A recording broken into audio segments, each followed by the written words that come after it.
আমি ৰাইজৰ দলে এলানি আন্দোলনৰ কাৰ্যসূচী গ্ৰহণ কৰিব খুজিছো। আন্দোলনৰ কাৰ্যসূচী অনুসৰি আমি অসমৰ বানপানী সমস্যাৰ যি বিশাল জলপ্ৰলয় হ'ল যোৱা 19 তাৰিখৰ দিনা 19 জুলাইৰ পৰা হৈ থকা জলপ্ৰলয়ৰ ঘটনাৰ প্ৰকৃত দোষীসকলক যাৰ কাৰণে এই প্ৰলয় হ'বলৈ পালে সেই প্ৰকৃত দোষীসকলক বিচাৰি উলিয়াবৰ কাৰণে CBI তদন্ত বিচাৰি আমি অহা 15 আগষ্ট তাৰিখৰ পৰা এক আন্দোলনৰ কাৰ্যসূচী গ্ৰহণ কৰিছো। আমাৰ এই আন্দোলনটোৱে মূলতঃ তিনিটা বিষয় আমি দাঙি ধৰিব খুজিছো। প্ৰথম বিষয়টো হ'ল যে যোৱা 19 জুলাইত যি মহা জলপ্ৰলয়ৰ ঘটনা সংঘটিত হ'ল সেই ঘটনাত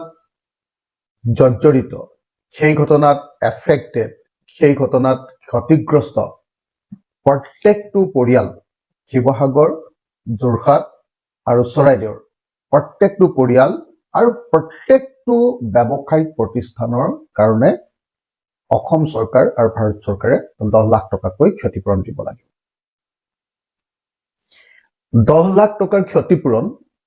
পৰিয়ালে প্ৰতি আৰু ব্যৱসায় প্ৰতিষ্ঠানে প্ৰতি 10 লাখ টকাৰ ক্ষতিপূৰণ এই দাবীত আমি অহা 15 আগষ্টত মই নিজে শিৱসাগৰ বিধানসভাৰ সমষ্টিৰ বিধায়ক হিচাপে শিৱসাগৰ আয়ুক্তৰ কাৰ্যালয়ৰ সন্মুখত অনশনত বহিবৰ কাৰণে সিদ্ধান্ত গ্ৰহণ কৰিছো। আমাৰ দ্বিতীয় দাবীটো হ'ল যে এই ঘটনাত যি কাৰণে সংঘটিত হ'বলৈ পালে ইতিমধ্যে জনগণে উপলব্ধি কৰিছে, বুজি পাইছে, সকলোৱে বুজি পাইছে যে যোৱা 19 জুলাইৰ জলপ্ৰলয় প্ৰাকৃতিক ঘটনা নহয়, ই মানৱ সৃষ্ট এক ভয়ানক জলপ্ৰলয়, ম্যান মেড ডিজাস্টাৰ হয়। যিহেতু ইমান ডাঙৰ কেটাষ্ট্ৰফি এটা ঘটনা ঘটিলে আৰু তাৰ কাৰণ মূলতঃ জগৰীয়া নাগালেণ্ড পাহাৰত চলোৱা অবৈধ কয়লা খনন, নাগালেণ্ড পাহাৰ আৰু নাগালেণ্ড অসমৰ মাজত চলোৱা শিল খনন আৰু দিখৌ নদীৰ বুকু ভেদি চলোৱা বালি খনন, এই তিনিটা বিষয় মূলতঃ জগৰীয়া। গতিকে আমি এই তিনিটা বিষয়ৰ ওপৰত CBI তদন্ত কৰি প্ৰকৃত দোষীসকলক শাস্তি প্ৰদান কৰিবৰ কাৰণে দাবী উত্থাপন কৰিবৰ কাৰণে এই আন্দোলন আনি আমি ঘোষণা কৰিছো। তৃতীয় কিন্তু অন্যতম এটা দাবী হ'ল যে এই মহাপ্ৰলয়ত ক্ষতিগ্ৰস্ত হোৱা গোটেই ৰাস্তা পদূলি, মোৰ সমষ্টিৰ 60% ৰাস্তা পদূলি ভাগি ছিগি শেষ। শিৱসাগৰ সমষ্টিৰ নাজিৰা সমষ্টিৰ ৰাস্তা পদূলিও ভাগি ছিগি শেষ হৈ গৈছে।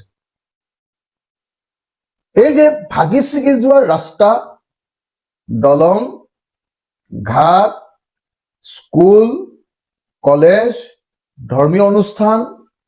আৰু অন্যান্য সামাজিক অনুষ্ঠান, যিমানবিলাক